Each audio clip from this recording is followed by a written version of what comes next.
ہم ہے جامع تیرا قرآن امام ہے تیرا الہام ہے جامع تیرا قرآن امام ہے تیرا منبر تیرا عرش بری منبر تیرا عرش بری یا رحمت للعالمین.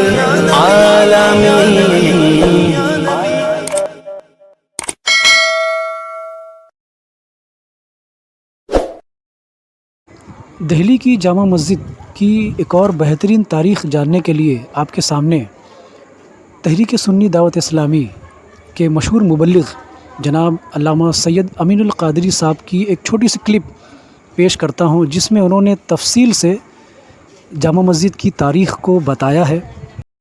تو آئیے سنتے ہیں ان سنہری اور روحانی واقعات کو.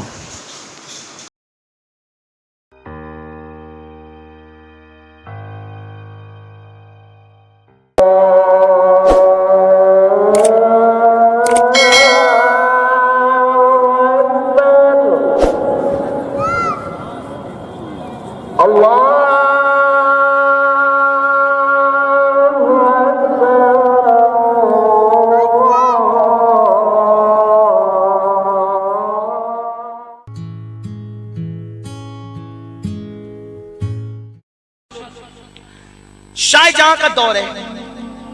شاہ جہاں نے خواب میں دیکھا کہ میں نے ایک مسجد بنائی. خواب میں دیکھا ایک مسجد بنانی ہے میں نے، اور وہ مسجد شاہ جہاں نے عرش اعظم پہ دیکھا.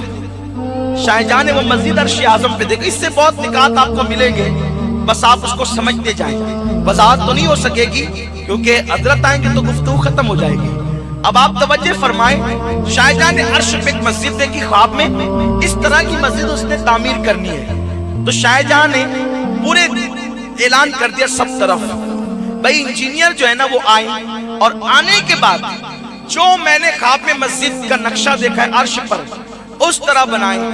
تو خواب میں دیکھوں کوئی اور بنائے کیسے ہو سکتا ہے؟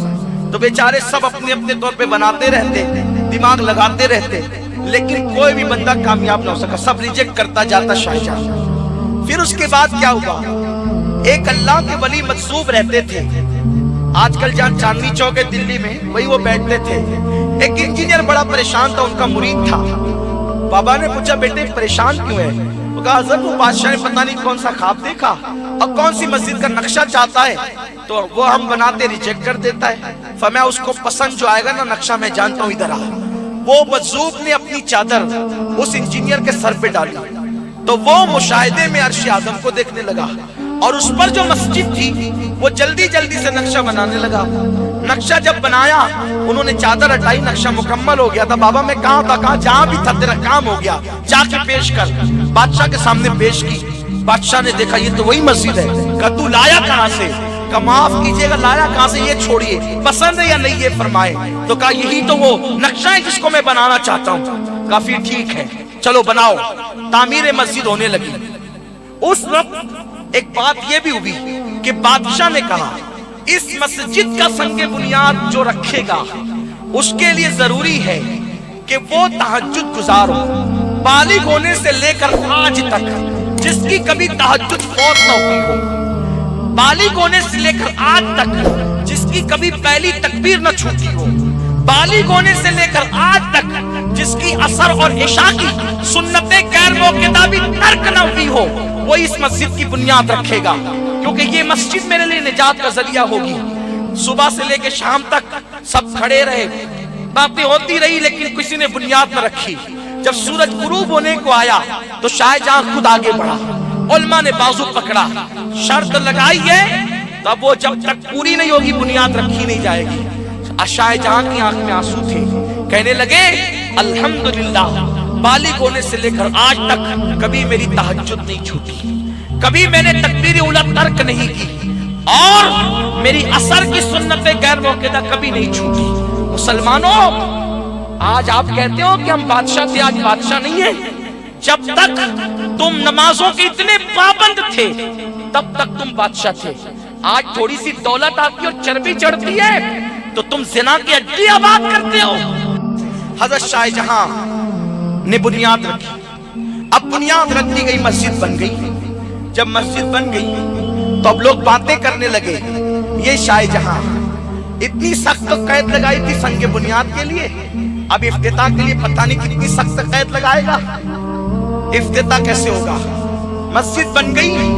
مسجد بننے کے بعد شاہ جہاں نے مسجد کو تالا لگا دیا, حوض میں پانی بھر دیا, اور جو مسجد کا باہر ہے نا, یہ دلی کی جامع مسجد کی بات کر رہا ہوں, جو مسجد کا باہر ہے نا, وہاں اوٹے پہ مصلی بچھا کے 2 رکعت نفل پڑھی, اور مدینہ منورہ کی طرف رخ کر کے کہا یا رسول اللہ, حکم تھا مسجد بنانے کا, سو میں نے بنا دیا, لیکن مسجد آباد کرنے کا حکم کہ میں اس کو آباد رکھوں, اب یہ میرے ذمے پر نہیں ہے.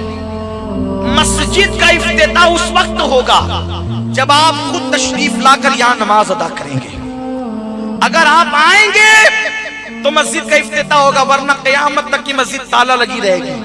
آپ تشریف لائیں, قبول فرمائیں, مسجد کا افتتاح کریں.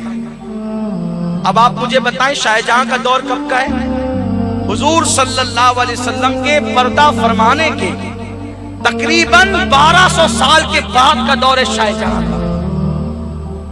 لیکن شاہ جہاں کا عقیدہ یہ ہے کہ قبر میں 1200 سال گزر جانے کے بعد بھی حضور زندہ ہے. دلی سے میں فریاد کر رہا ہوں, حضور سن رہے ہیں اور ان کو بلا رہا ہوں تو وہ آ بھی سکتے ہیں. یہ عقیدہ بادشاہ کا تھا, عوام کا تھا, خواص کا تھا. کب تک؟ جب تک انگریز ہندوستان نہیں آئے تھے. اب پتا چلا نبی مر کر مٹی میں مل گئی, یہ عقیدہ کہاں سے آیا؟ شاہ جہاں نے کہا حضور آپ تشریف لائیں. اگرچہ یہ تاریخی واقعہ ممکن ہے اس کو کوئی مانے نہ مانے, لیکن ابھی ہم اس کو دلیل سے مزین بھی کریں گے قرآن اور حدیث کی, یہ تاریخی واقعے کو. پھر کیا ہوا؟ شاہ جہاں نے کہہ تو دیا, کئی دن گزر گئے, روز دروازہ کھلتا, صبح کو حوض دھویا جاتا, پانی پھینکا جاتا, نیا پانی بھرا جاتا, بس کسی کو نماز پڑھنے کی اجازت نہ تھی. شب جمعہ میں شاہ جہاں نے خواب دیکھا کہ حضور تشریف لائے, مسجد کے اندر اترے. اترنے کے بعد حضور نے بیٹھ کے وضو کیا. حضور آئے تو حضور کو وضو کی ضرورت کیا ہے, لیکن حضور نے وضو کیا. وضو کرنے کے بعد حضور نے نماز پڑھی, آنکھ کھلی, غسل کیا, علماء کو, سادات کو, مشائخ کو اور سپاہی کو لے کر لال قلعے کے راستے سے جامع مسجد آئے. اندر سے راستہ تھا, اب بھی ہے. تو آئے تو کہا کہ جمعہ کی نماز سے مسجد شروع کر دو. علماء نے کہا کیوں؟ آپ نے تو کہا تھا جب تک حضور نے کہا حضور آ چکے. کہا یہ خوشبو نہیں دیکھتے حضور آ رہے, خوشبو آ رہی ہے. کہا خوشبو تو آ رہی ہے لیکن شاہ جہاں کوئی دلیل چاہیے علماء کو. تو کہا میں نے خواب میں حضور کو وضو کرتے بھی دیکھا ہے حوض پہ. تو جب حوض پر آئے تو اب بھی پانی بہ رہا تھا. اس دن سے لے کر آج تک جہاں حضور نے بیٹھ کے وضو کیا تھا, اب بھی اس جگہ پہ جالی لگا دی گئی. جا کر کے دلی کی جامع مسجد دیکھ لیں, آج کل سے جالی نہیں لگی, اسی دور سے لگی ہے جالی. اور لکھا ہوا ہے کہ یہ جگہ حضور علیہ السلام کے وضو کرنے کی جگہ ہے. فارسی میں لکھا ہوا ہے, آج بھی آپ جا کے دیکھ سکتے ہو. وہاں کسی کو بیٹھنے کی اجازت نہیں ہے, جالی لگی ہوئی ہے, آج بھی لگی ہوئی ہے. اب آپ مجھے بتائیں کہ حضور آ کر مسجد کا افتتاح کرتے ہیں, سارے علماء نے اتفاق کیا. ہے جامع تیرا قرآن امام ہے تیرا, الہام ہے جامع تیرا قرآن امام ہے تیرا, منبر تیرا عرش بری, منبر تیرا عرش بری, یا رحمت